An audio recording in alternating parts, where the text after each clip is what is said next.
नमस्कार दोस्तों। आज हम बात करेंगे विभूतिपाद के 12वें सूत्र के बारे में। और इस सूत्र में महर्षि पतंजलि ने एकाग्रता परिणाम के बारे में बताया है। और इसके पहले के सूत्र में उन्होंने समाधि परिणाम के बारे में बताया था और उसके पहले उन्होंने निरोध परिणाम के बारे में बताया था। तो देखते हैं विभूतिपाद का 12वां सूत्र। विभूतिपाद का 12वां सूत्र है ततः पुनः शांतोदितो तुल्य प्रत्ययो चित्तस्य एकाग्रता परिणामः। हर एक शब्द को समझेंगे और फिर पूरे सूत्र को एक साथ समझेंगे। सबसे पहला शब्द है यहाँ पर ततः। ततः का अर्थ होता है तब या उसके बाद। अगला पद है यहाँ पर पुनः। पुनः का अर्थ होता है कि दोबारा या फिर से। अगला शब्द आता है शांत। शांत का अर्थ होता है कि शांत होना। उदितो। उदितो का अर्थ होता है कि उदित होना, उदय होना या उभर कर वापस आना। अगला शब्द आता है यहाँ पर तुल्य। तुल्य का अर्थ होता है कि जिसकी तुलना की जा सके या फिर हम कह सकते हैं कि समान। प्रत्ययो। प्रत्यय के कई सारे अर्थ होते हैं। यहां पर इसका अर्थ है कि विचार वृत्ति या फिर ज्ञान वृत्ति या फिर ज्ञान कह सकते हैं। चित्तस्य यानी चित्त का। एकाग्रता। एकाग्रता क्या है? स्थिरता, किसी भी एक जगह पर फोकस्ड हो जाना। परिणाम परिणाम है। तो अब पूरे सूत्र को एक साथ देखते हैं। यहां महर्षि पतंजलि कह रहे हैं कि ततः पुनः, फिर उसके बाद या तब उसके बाद। तब उसके बाद किसके कॉन्टेक्स्ट में आया है, इसको हम पिछले सूत्र से समझेंगे जहां पर उन्होंने समाधि परिणाम के बारे में बताया था।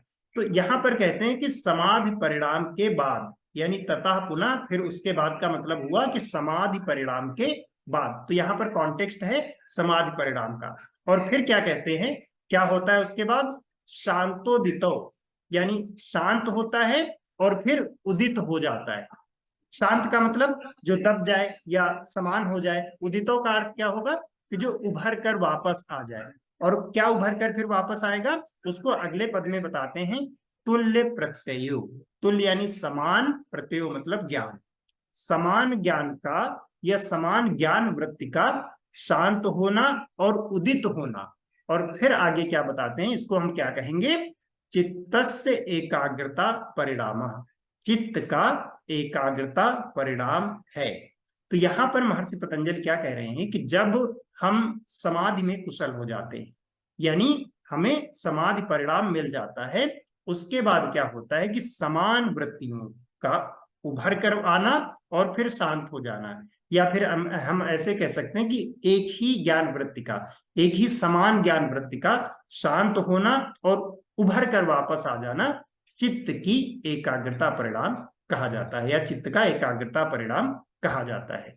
तो यहां पर महर्षि पतंजलि बताते हैं कि जब हम समाधि में जाते हैं, जब हम समाधि लगा लेते हैं, तब जिस विषय का सहारा लेकर हम आगे बढ़े हैं या जिस विषय पर हमने ध्यान किया है, उसी के विचार केवल उभर कर वापस आएंगे और फिर शांत हो जाएंगे, फिर उभर कर वापस आएंगे और फिर शांत हो जाएंगे। और ये लगातार चलता रहता है।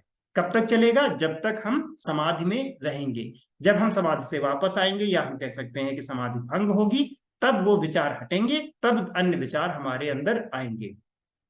तो जो ये अवस्था है, इसी को उन्होंने चित्त का एकाग्रता परिणाम बताया है। तो यहां पर क्या होगा कि आलंबन हमारा एक ही रहेगा, विचार हमेशा उसी के उठेंगे।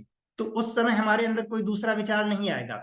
एग्जाम्पल लेते हैं कि अगर हमने ओमकार ध्यान किया है, तो उस समय जो हमारे मन में विचार आएंगे वो केवल ओमकार के ही आएंगे।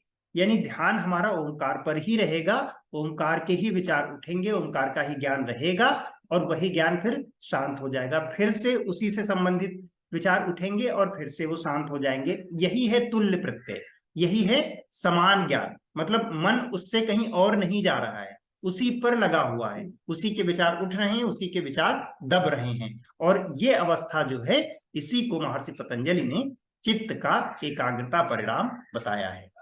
इस योग की जानकारी को सभी लोगों तक पहुंचाने में सहयोग करें।